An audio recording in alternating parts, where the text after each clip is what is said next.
సినిమాల్లో కొందరు హీరోలు వస్తారు, కొన్ని సినిమాలు చేస్తారు. కానీ నాగార్జున లాంటి హీరోలు ట్రెండ్ క్రియేట్ చేస్తారు, జానర్స్ మార్చేస్తారు, టైంను కూడా ఎదుర్కొంటారు. అప్పట్లో రొమాంటిక్ హీరో అంటే నాగార్జునే.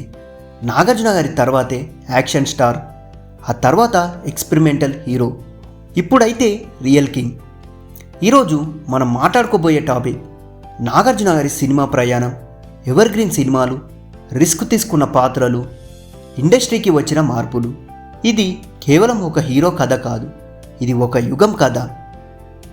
ఈ వీడియోని స్కిప్ చేయకుండా ఫుల్గా చూడండి.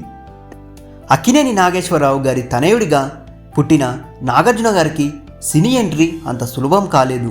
1979లో విక్రమ్ సినిమాతో చైల్డ్ ఆర్టిస్ట్గా పరిచయం అయ్యారు. 1986లో హీరోగా స్టార్డమ్ మాత్రం ఒక్కసారిగా రాలేదు. అయితే అతని చూపు వేరు, అతని ఆలోచన వేరు. అప్పుడే నిర్ణయించుకున్నాడు, నేను నాన్నలా కాదు, నా స్టైల్లో హీరో అవుతాను అని. తెలుగు సినిమాల్లో రొమాన్స్ను కొత్తగా చూపించిన హీరో మన నాగార్జున గారే. గీతాంజలి 1989లో రిలీజ్ అయిన సినిమా. డైరెక్టర్ మణిరత్నం గారు ఈ సినిమాను డైరెక్షన్ చేశారు. ఈ సినిమా ప్రేమను మాటలతో కాదు, కళ్ళతో చెప్పింది.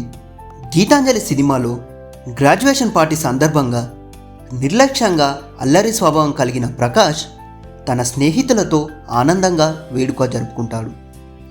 ఆ సందర్భంలో ఒక చిన్న రోడ్ ప్రమాదం జరుగుతుంది. ఆ ప్రమాదం తర్వాత చేసిన సాధారణ వైద్య పరీక్షల్లో ప్రకాష్కు క్రానిక్ మైలోయిడ్ లుకేమియా ఉందని, అతనికి ఇంకా కొన్ని నెలలే జీవితం మిగిలి ఉందని డాక్టర్లు చెబుతారు.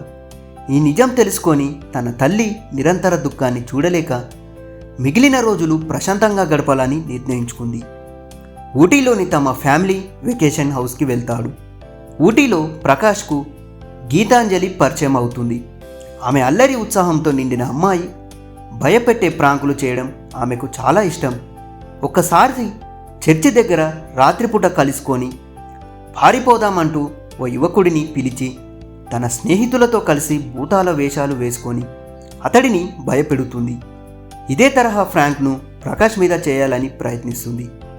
కానీ ప్రకాష్కు ఆమె చేష్టల గురించి ముందే తెలుసు.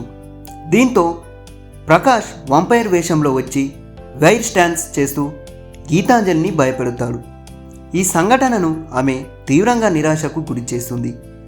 తన ఓటమికి ప్రతీకారం తీర్చుకోవాలని గీతాంజలి ప్రకాష్ తనతో పారిపోవాలని అడిగాడని అబద్ధం చెబుతుంది.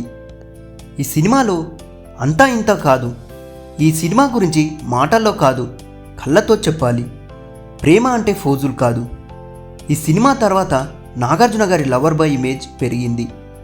రొమాన్స్తో సరిపోలేదు, నాగ్ యాక్షన్ వైపు టర్న్ తీసుకున్నాడు. 1989లో రిలీజ్ అయిన శివ ఇది సినిమా కాదు, తెలుగు సినిమా చరిత్రలోనే ఒక రివాల్యుయేషన్. హీరో అంటే ఎవరు, విలన్ అంటే ఎవరు, కాలేజ్ రాజకీయాలు, రియలిజం. శివ తర్వాత తెలుగు సినిమాల స్టైలే మారిపోయింది. ఇది అప్పట్లోనే ఒక ట్రెండ్ సెట్టర్ సినిమా. ఆ తర్వాత అగ్ని, ఆజాద్, సంతోషం ఫ్యామిలీ యాక్షన్ డ్రామా. నాగార్జున గారి యాక్షన్ స్టైల్, డైలాగ్ చెబితే వేరే పవర్. ఇక్కడే నాగార్జున గారు మిగతా హీరోల కంటే వేరు. 1997లో విడుదలైన అన్నమయ్య సినిమా ఎంత హిట్టో మనందరికీ తెలిసిందే. హీరోగా ఉన్నప్పుడు భక్తి సినిమా చేయడం అంటే ఒక పెద్ద సాహసమే. కానీ అన్నమయ్య క్లాసిక్, అనగనగా ఒక రోజు, హలో బ్రదర్, రక్షకుడు, కామెడీ సస్పెన్స్ ఫాంటసీ అన్ని జోనర్లో మన నాగ్ ట్రై చేశాడు. హీరో ఇమేజ్ తగ్గినప్పుడు చాలామంది వెనక్కి వెళ్తారు, కానీ నాగార్జున గారు మాత్రం ముందుకు వెళ్ళాడు. రాజన్న, ఊపిరి, సోగ్గాడే చిన్ని నాయన. ఊపిరి సినిమాలో నాగార్జున నటన కాదు, జీవించాడు. హీరో అంటే సిక్స్ ప్యాక్స్ కాదు, క్యారెక్టర్ బలంగా ఉండాలని నిరూపించారు.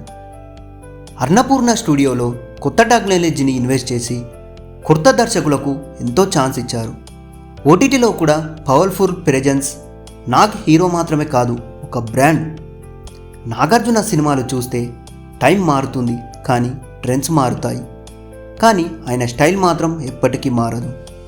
రొమాన్స్ అయినా, యాక్షన్ అయినా, అది భక్తి అయినా, రియలిజం అయినా, నాగార్జున గారు అంటే ఒక క్వాలిటీ. దీనికి కారణం 4 దశాబ్దాలైనా ఆయన ఇప్పటికీ కింగే. కింగ్ ఎప్పటికీ కింగే. ఈ వీడియో నచ్చితే లైక్ షేర్ చేయండి. మరిన్ని అప్డేట్స్ కోసం మా ఛానల్ని సబ్స్క్రైబ్ చేసుకోండి.